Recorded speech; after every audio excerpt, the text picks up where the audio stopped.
Cae la tarde y en un rincón de la ciudad, en un pequeño jardín, alguien cuenta una historia, reflexiona en voz baja o conversa, paseándose bajo los árboles. Es hora de volver a casa, bajar la velocidad y darle tiempo al tiempo. Christian Warnken nos abre la verja de su jardín para que respiremos aire puro y oxigenemos el espíritu. En Pauta, aquí comienza Desde el Jardín. Una presentación de Vida Cámara, empresa de seguros de salud y vida de la Cámara Chilena de la Construcción. Y en sus 100 años, Fundación Irarrázaval. Lo esencial de toda exploración será volver al propio jardín y ver las cosas por primera vez, decía el poeta T.S. Eliot. Queridos y queridas radiovidentes, bienvenidas y bienvenidos al jardín. Estoy abriendo la verja de madera de este jardín. Se escucha el sonido de ese pequeño regato de agua, como diría Gabriela Mistral, que corre por dentro, un regato milagroso con la sequía que hemos tenido, el sonido de los pájaros en este sector precordillerano. Y me preparo, como siempre, me preparo para cruzar hacia el patio de la escuela. Y ahí voy caminando hacia el patio de la escuela, se escucha el sonido de la campana, el sonido de los niños, la emoción de la presencialidad que se nos ha hecho una nostalgia, diría yo, en estos tiempos.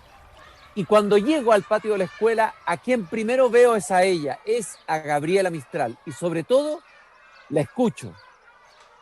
Muchas de las cosas que hemos menester tienen espera, el niño no. Él está haciendo ahora mismo sus huesos, criando su sangre y ensayando sus sentidos. A él no se le puede responder mañana, él se llama ahora.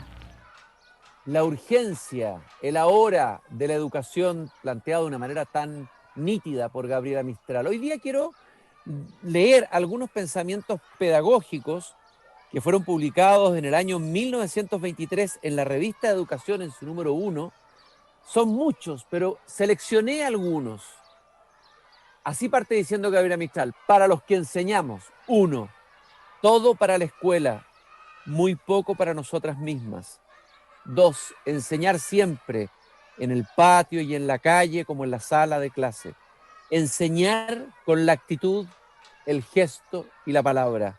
3, vivir las teorías hermosas, vivir la bondad, la actividad y la honradez profesional, dice Gabriela Mistral. 15, para corregir no hay que temer, el peor maestro es el maestro con miedo. 16, todo puede decirse, pero hay que dar con la forma. La más acre reprimenda puede hacerse sin deprimir ni envenenar un alma. 24, es un vacío intolerable el de la instrucción que antes de dar conocimiento no enseña métodos para estudiar. 35, todo esfuerzo que no es sostenido se pierde. 36, la maestra que no respeta su mismo horario y lo altera solo para su comodidad personal, enseña con eso el desorden y la falta de seriedad.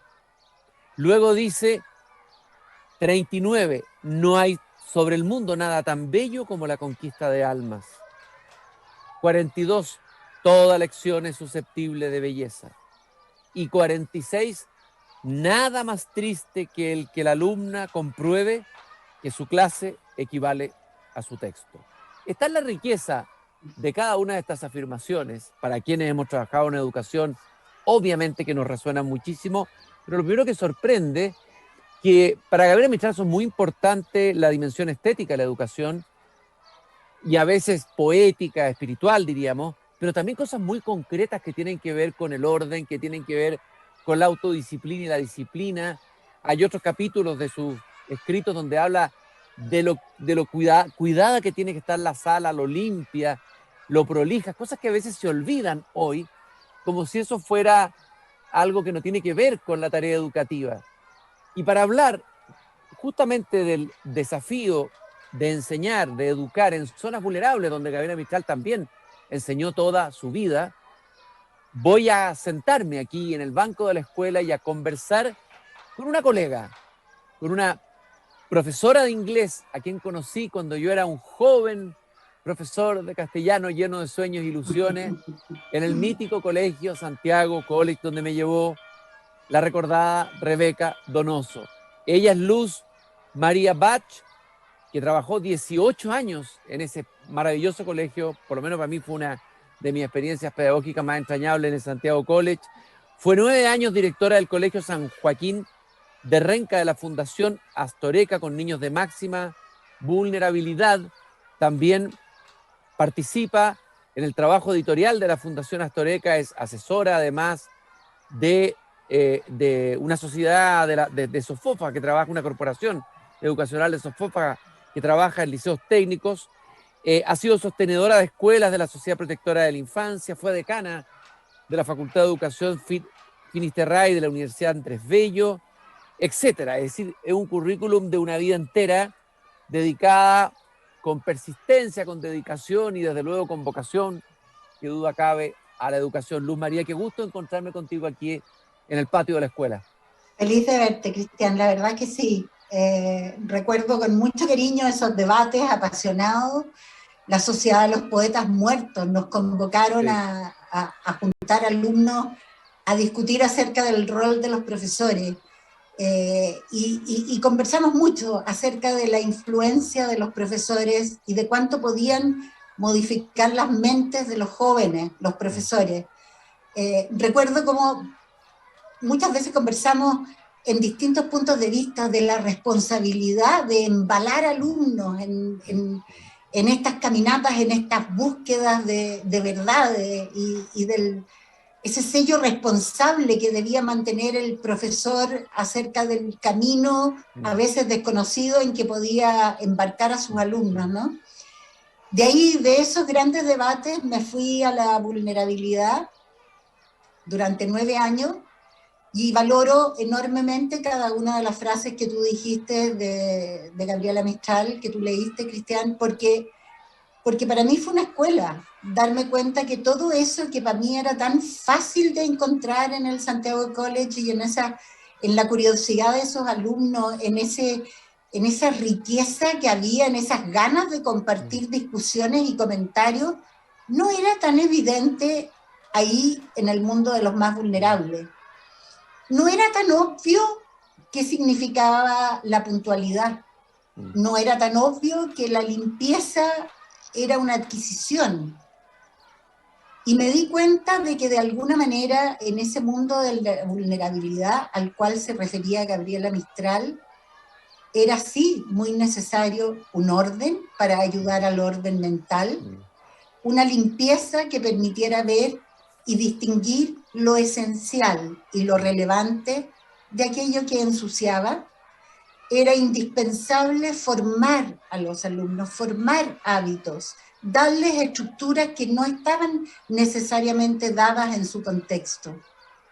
Y es esa la educación de la cual hablaba Gabriela Mistral, de una formación, una educación integral, en que la persona es el objeto al cual el profesor se aboca para cambiarle la vida, para que esa persona pueda rendir el máximo de su potencial. Es un desarrollo, una evolución.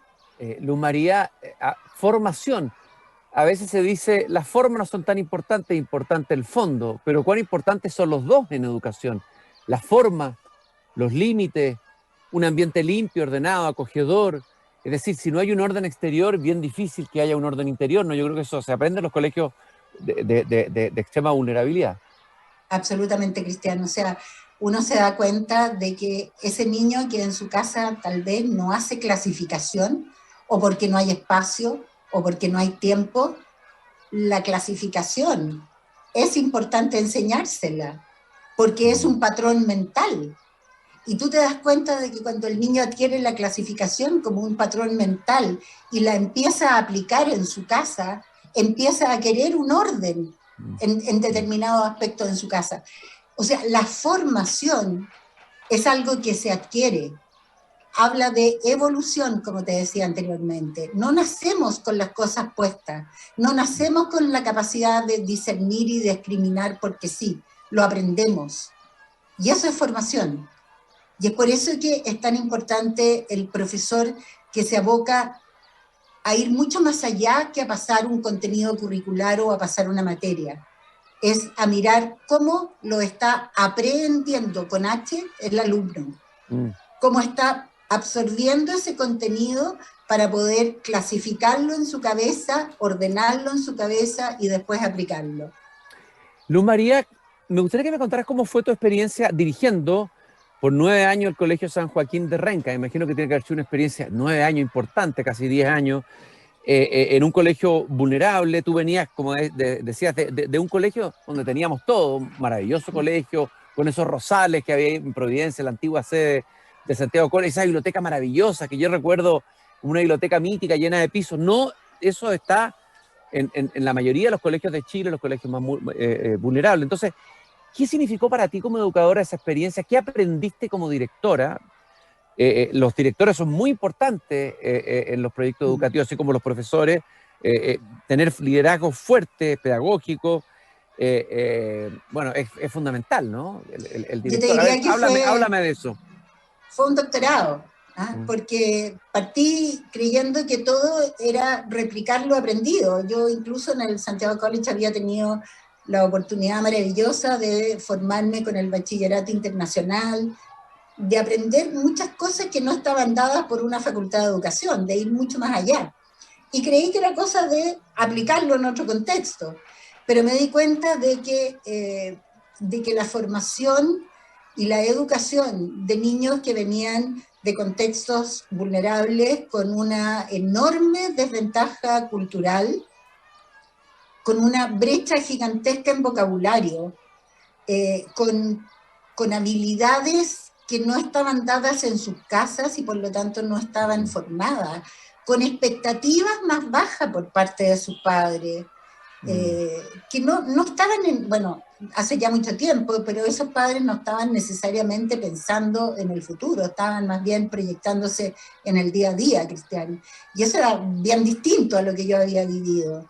Yo te diría que lo más difícil fue hacer que los niños y sus padres tuvieran miradas de largo plazo, pudieran como construirse proyectos de vida, pudieran decirse, me voy a poner una meta por delante y luego, ¿qué tengo que hacer para llegar a esa meta?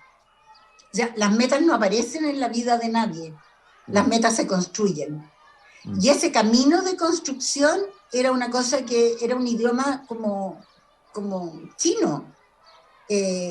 Ellos venían como con la mentalidad de que las cosas les pasaban, así como por accidente, o les tocaban, o les tocaba casa, o les salía casa, no veían la correlación entre el esfuerzo, la perseverancia, de la cual habla Gabriela Mistral, ese trabajo de hormiguita hecho día a día en relación a una meta trabajada.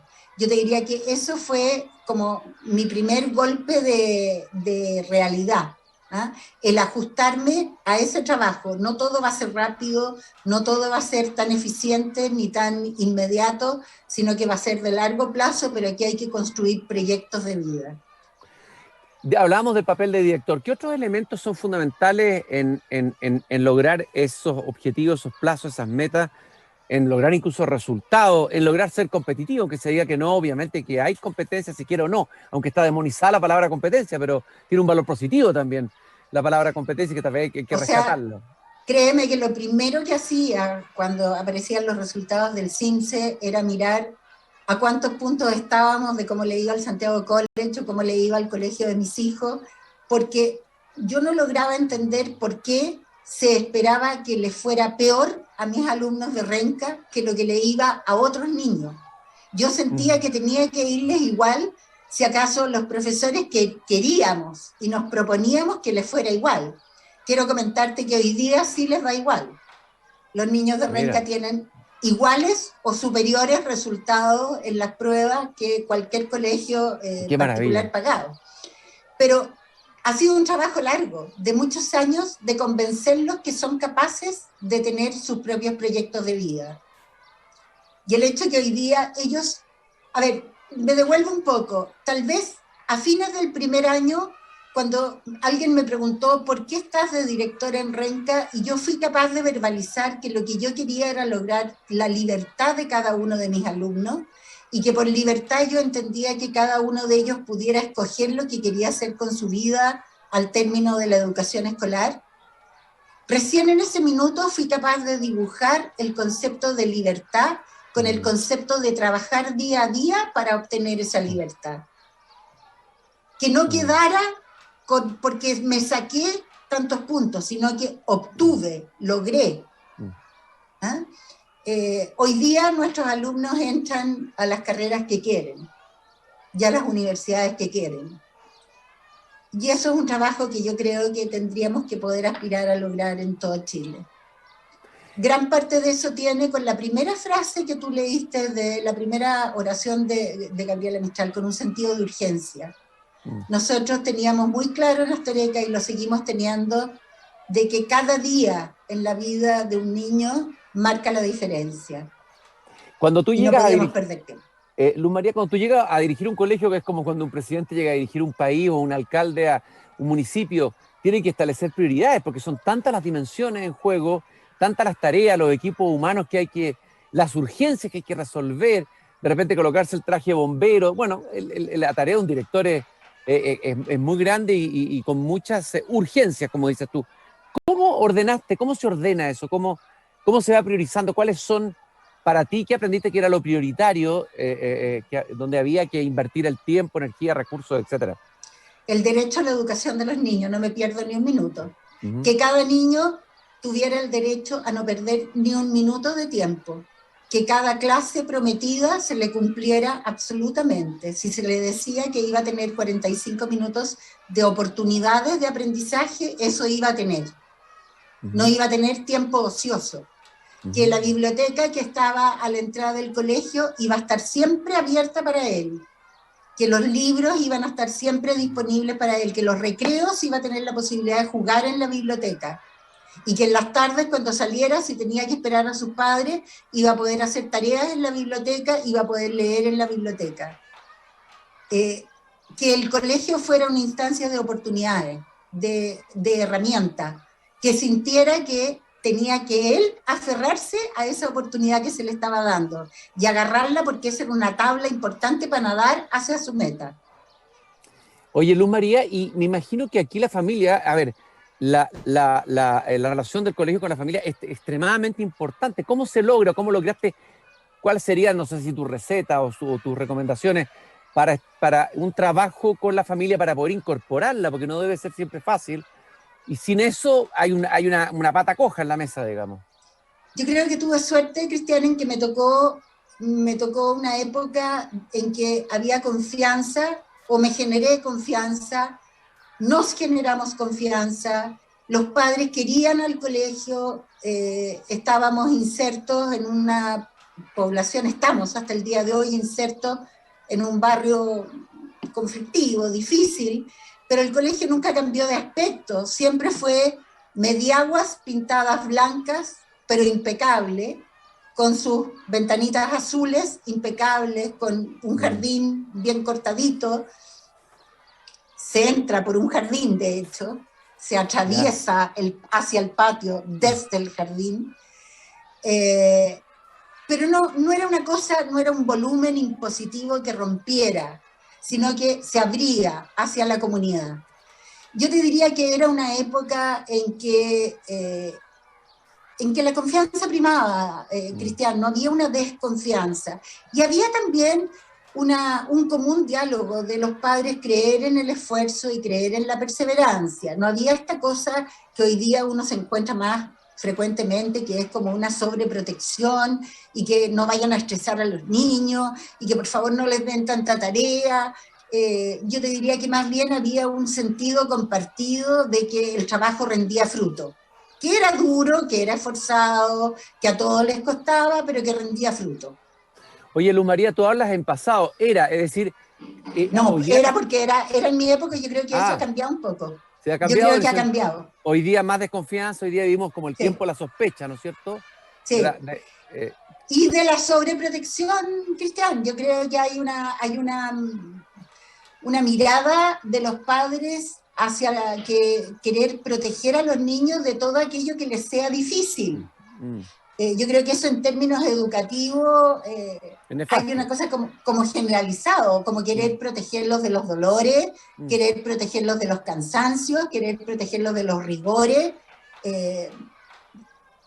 Es más lo que uno ve hoy día en las generaciones más jóvenes. Claro, estamos generando generaciones más débiles, con una inmunidad, por decirlo así, ante la vida y el mundo bastante baja, digamos, un poco preparado, además para tiempos difíciles, porque los tiempos que vienen son tiempos difíciles, en el mundo, en el país, en todas partes. O sea, en mi época, yo no tuve niños en el Colegio San Joaquín que me hablaran de estrés. Hoy día sí los hay. ¿Ah? Y eso es una cosa bastante común, de niños que te dicen que están deprimidos o estresados. Eso no pasaba. Ahora, yo todavía mantengo la visión de que un niño entretenido no se estresa, que un niño que está abierto a la curiosidad no se estresa. Y yo creo que una buena tarea bien pensada, probablemente si un niño tiene que copiar 20 páginas de un diccionario, es una tarea aburrida que no le ve sentido ni propósito, pero si un niño tiene que mirar a una oruga y describir cómo camina la oruga, yo te aseguro que se va a entretener, no se va a estresar. Oye, Luz María, tú trabajaste con profesores, fueron tu equipo con muchos profesores de variadas disciplinas a través de los años. Dame algunas características de lo más importante, lo más esencial en el rol del profesor. Hablamos del rol del director, hablamos de la familia, el profesor. Algunos elementos que hayas tú aprendido, que hayas depurado a partir de tu paso. Yo te diría, Cristian, que lo mismo que tú probablemente distinguiste en tu época. Un profesor que sabe escuchar las preguntas de los alumnos y que de una pregunta de un alumno genera un diálogo y una interacción con otros alumnos y que de ahí mismo se genera una conversación, seguramente es un profesor que enriquece culturalmente cualquiera que sea el tema que está enseñando. Un profesor que toca la curiosidad de los alumnos en cualquier edad es un profesor que cala hondo. Es un profesor que llega y se queda por más tiempo que el momento que dura su sala de clase. Yo creo que un profesor que permite al alumno pensar en forma, relacionar una cosa con otra, es un profesor que ayuda a construir pensamiento. Y de esa manera es un profesor que tiene muchas más posibilidades de tener éxito. El profesor PowerPoint, que muestra diapositiva tras diapositiva con contenidos que probablemente, como dijo Gabriela Mestral, están bien replicados en un texto, o ese profesor que antes dictaba una definición que estaba igualmente escrita en el texto, son profesores que de alguna manera están empatando tiempo. Y ahí me devuelvo a tu primera frase. La educación tiene un sentido de urgencia. Tú no puedes empatar tiempo con un niño. Hay una responsabilidad demasiado grande por medio.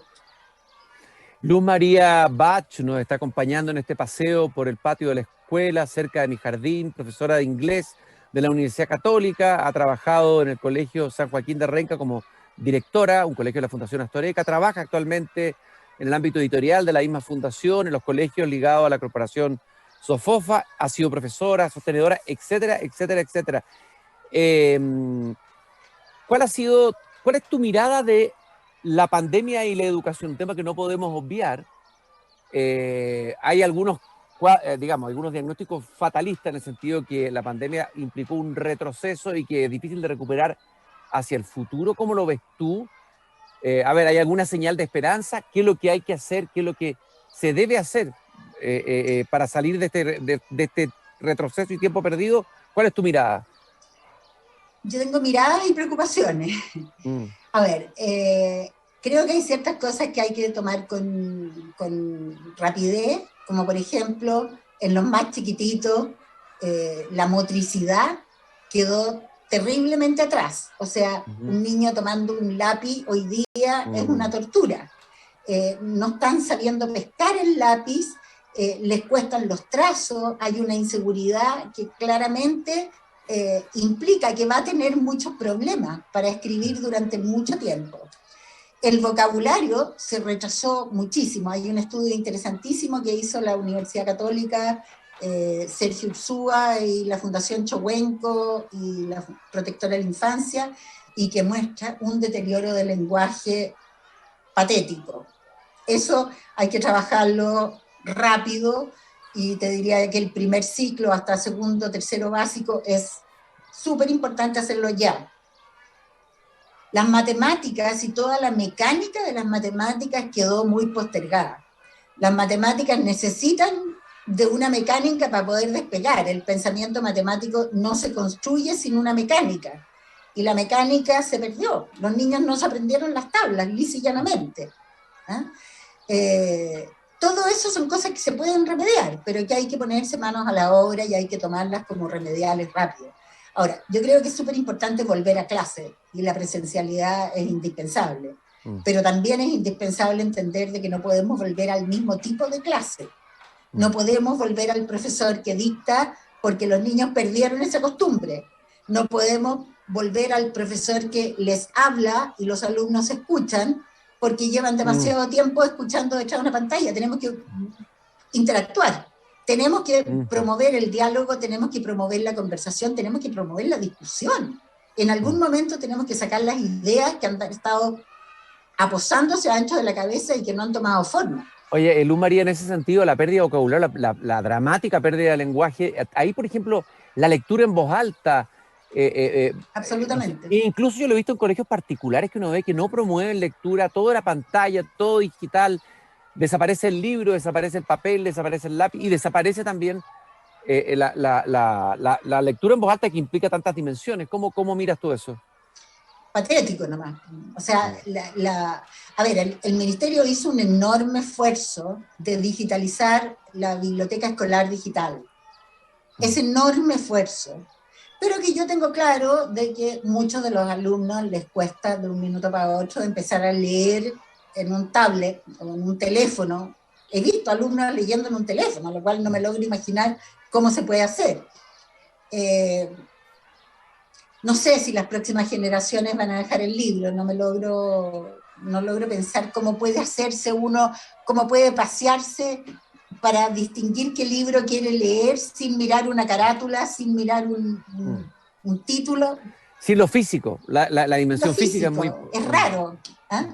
Pero a mí me impresiona cómo se ha perdido ese interés por parte de los profesores, y veo con dolor, Cristian, que algo que era normal hace 30 años, 40 años, como que vayan a la biblioteca y escojan un libro, y no importa que los 30 alumnos del curso o 40 alumnos del curso escojan cada uno un libro distinto, de todos ellos podemos conversar.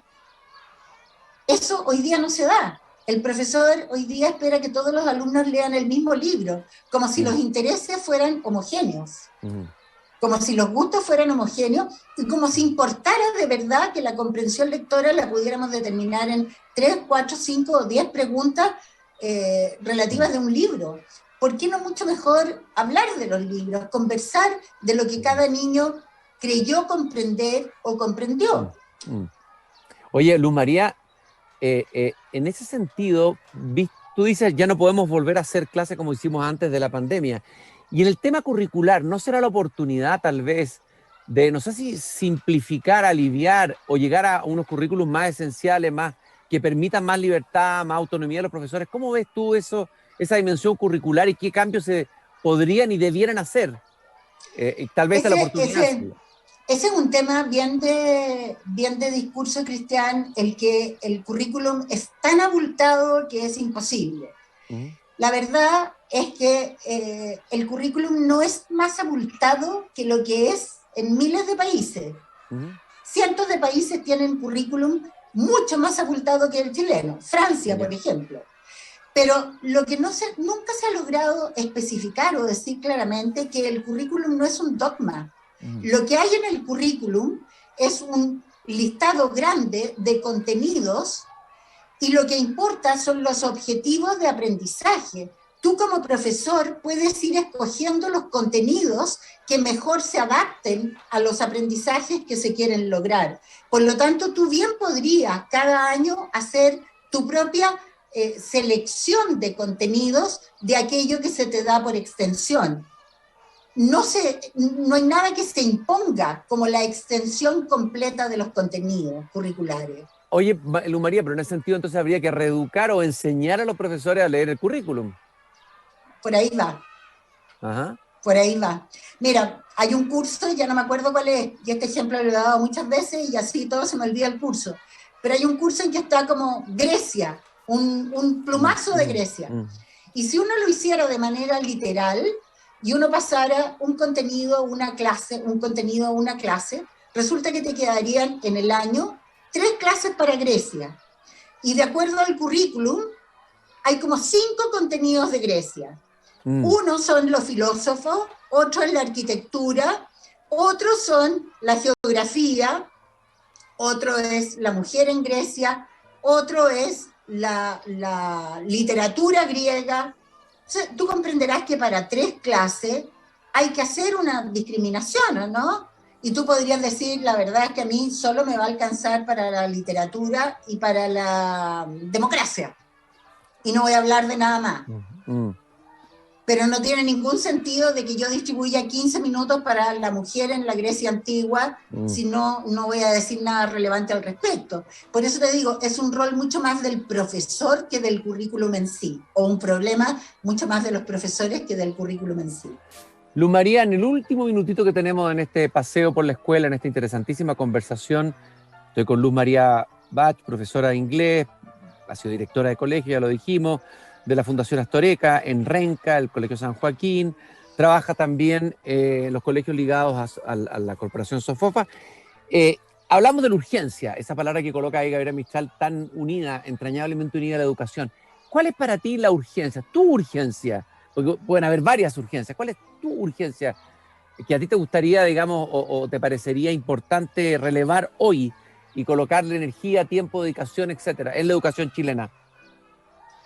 Pucha, desde una cosa tan concreta y medible como que ningún niño pase de primero básico sin saber leer y escribir fluidamente, una cosa así de medible, a que ojalá pudiéramos llegar a que ningún niño, ningún joven se quede fuera del sistema de educación superior o laboral porque no le dio el puntaje o porque no alcanzó un aprendizaje, que ojalá pueda llegar a la opción de libertad, de poder definir su futuro. Creo que ahí estaríamos hablando de un proceso educativo en libertad, que seguramente nos llevaría a un país con menos frustraciones, con menos enojos, con menos rabia y con mayores voluntades de crear una mejor sociedad.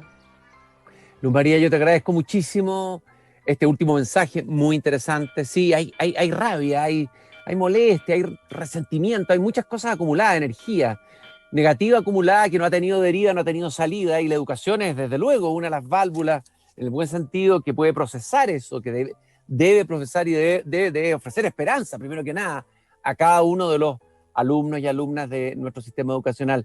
Te felicito por este maravilloso trabajo que has hecho. Me ha dado mucho gusto reencontrarte después de tantos años de haber trabajado juntos en el Santiago College. Te mando un abrazo grande y gracias por acompañarme esta tarde aquí en Desde el Jardín, Luz María. Muy emocionante haber recibido este llamado y esta invitación, Cristian. De verdad que sí. Un gran Muchas abrazo, gracias. un gusto y que estés muy bien. Gracias. Y hasta muy pronto. Nosotros nos volvemos a encontrar mañana cuando a las 8 de la tarde vuelva a abrir la verja de madera de mi jardín. Y no se olviden siempre esta frase que les digo, que está en el libro El Cándido de Voltaire, es la última frase creo del libro: hay que cultivar el propio jardín. Hasta mañana. Es hora de cerrar la verja de madera del jardín. Pero Christian Warnken la volverá a abrir todos los días de lunes a viernes a las 20 horas en Radio Pauta, cuando comience de nuevo Desde el Jardín. Una presentación de Vida Cámara, empresa de seguros de salud y vida de la Cámara Chilena de la Construcción, y en sus 100 años, Fundación Irarrázaval.